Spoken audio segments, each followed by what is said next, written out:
Hello, this is Leo Pusateri, just checking in again. How often are you privileged or in a special moment in your life, folks, when, in my case here, I'm with one of my mentors and literally a big brother in my life. Thank you. My cousin Vito, as most people would refer to Vito as Coach Vito. And I'm really proud to say that after an unbelievable, successful career at Xerox, amazing accomplishments that led you into Canada to be the North American leader for OP Data. You left at a young age and started your coaching career knowing you wanted to give back. You've done some amazing things up in Rochester with Aquinas Institute and being there to help kids. You and I share a love, not just as family members. We're your dad, my mom, we're brothers, sisters. And I want people to understand this relationship and how it's literally transformed to a new opportunity, how we're working together now and helping each other. We've got a shared love for basketball and the impact that Coach Wooden had on your thinking and my thinking in terms of a success quote I carry in my wallet about being our best. You got intrigued by the concept of the sabbatical because you came into the program a couple years ago. What were you thinking coming in? And I wanted to loop it back to some of your principles from Coach Wooden and how you see some of these things coming together in your life. Tell me when I called you a couple years ago, what was going through your mind? I was wondering why you were inviting me. Yeah. Quite honestly, I was a little bit intimidated, not a lot. Yeah. But as time went on and we got through those 3 days, I'm a big John Wooden fan. He was he was definitely a mentor of mine. If you look at his definition of success, which I believe is irrefutable, success is a direct result of a peace of mind that comes from the self-satisfaction of knowing I've become my best. And I met with Coach Wooden for 45 minutes, as you know, in his Encino, California apartment. And we talked about the pyramid.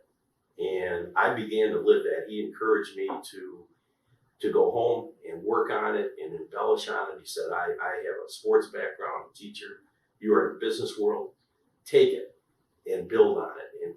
And that's what I did.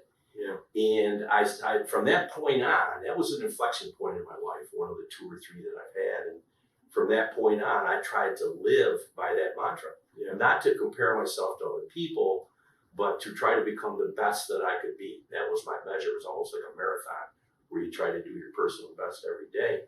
When I went to the sabbatical, it took it to another level. And if you think about the success theory that he talks about, that's what the sabbatical is. But for me, it created a strategy because while I felt like I was doing well and living that, particularly in the areas of abundance and a life of no regrets and sharing gratitude, it really took me to another level. It gave me a strategy for the rest of my life. I retired at 52 years old.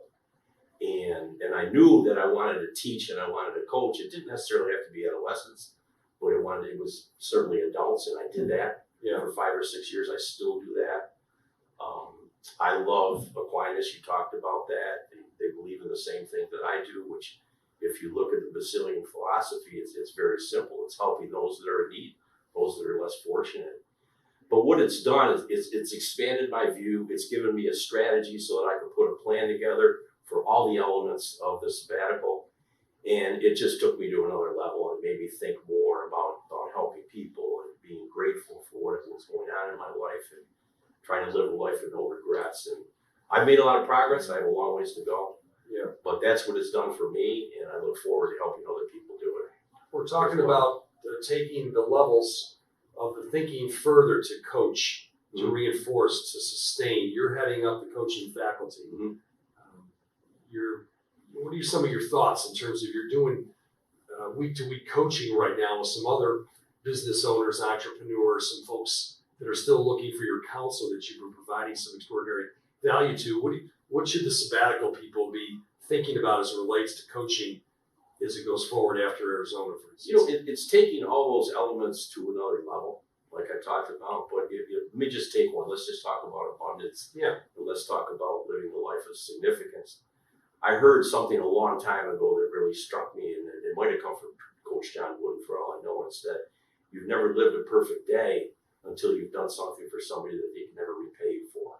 Right. And in every one of those areas that we're talking about, the elements, whether it be abundance or living a life of no regrets or gratitude or perspective, okay, we're going to take it to another level in each one of those. There's a series of questions and a series of activities that we're going to go to that's going to help you become the best that you could possibly be and live your legacy while you're here instead of people talking about it after you leave this earth. Yeah. Well, I just want to thank you for everything you've done and everything that you're doing to make the sabbatical experience world class and something that can potentially impact people's lives in ways that they hadn't thought about before. Thanks so much. I appreciate it. Welcome to Sabbatical X.